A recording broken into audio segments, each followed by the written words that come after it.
السلام علیکم اسٹوڈینٹس، آج ہم کریں گے in the streets of the fruit stall کی ایکسپلینیشن۔ یہ بہت ہی امپورٹنٹ پوئم ہے ایگزام کے لحاظ سے، آپ اس کو مست کیجیے گا۔ ریفرنس ہے these lines have been taken from the poem in the street of the fruit stalls written by John Stallworthy. زیر تشریح لائنیں نظم in the street of the fruit stall سے لی گئی ہیں جو کہ جان اسٹالورتھی کی تحریر کرتا ہے۔ Context: the world is threatened by war, misery and poverty, but all these have failed to crush man's love for pleasure۔ دنیا کو جنگ، مصیبت اور غربت کا خطرہ ہے، لیکن یہ انسان کی لذت یعنی خوشی سے محبت کو کچلنے میں ناکام رہے ہیں۔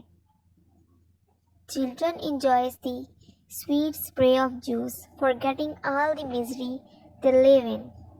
They are also glowing as the flames of light۔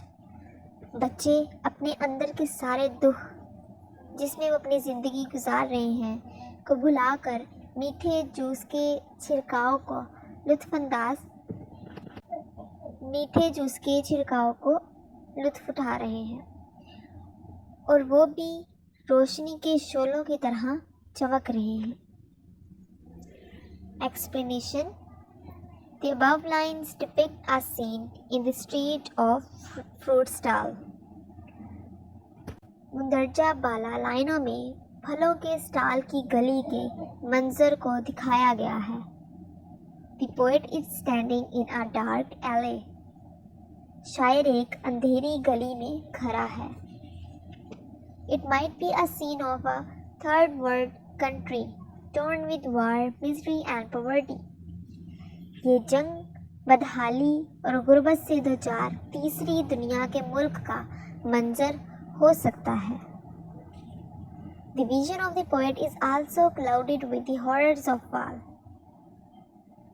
شاعر کا ویژن، شاعر کی سوچ، شاعر کا منظر بھی جنگ کی ہولناکیوں سے ڈھکا ہوا ہے۔ It seemed that all the hopes of recovery have vanished۔ ایسا معلوم ہوتا ہے کہ صحت یابی کی تمام امیدیں دم توڑ چکی ہیں۔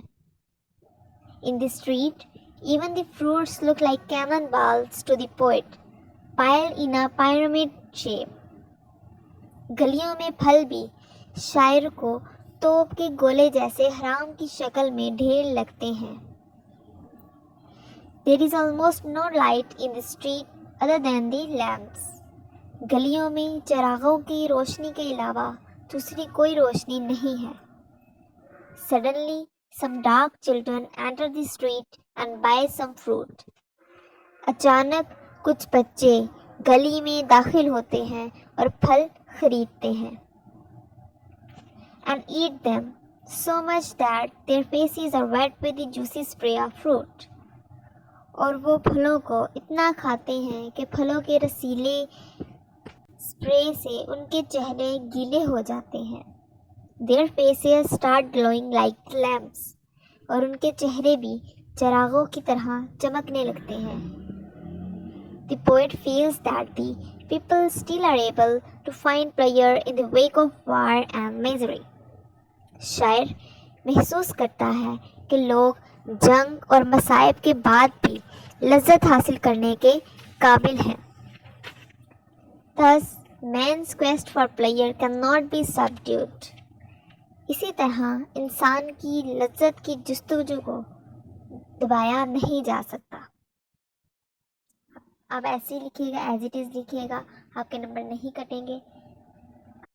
5 مارکس کی ایکسپلینیشن آتی ہے تو آپ یہ لکھ لیجیے گا، اس سے آپ کا ٹائم بھی بچ جائے گا، اور یہ پریسائز بھی آپ اس کو ایز اٹ از لکھیں گے، آپ کے مارکس نہیں کٹیں گے، اور یہ امپورٹنٹ پوئم ہے، آپ اس کو لازمی یاد کیجیے گا۔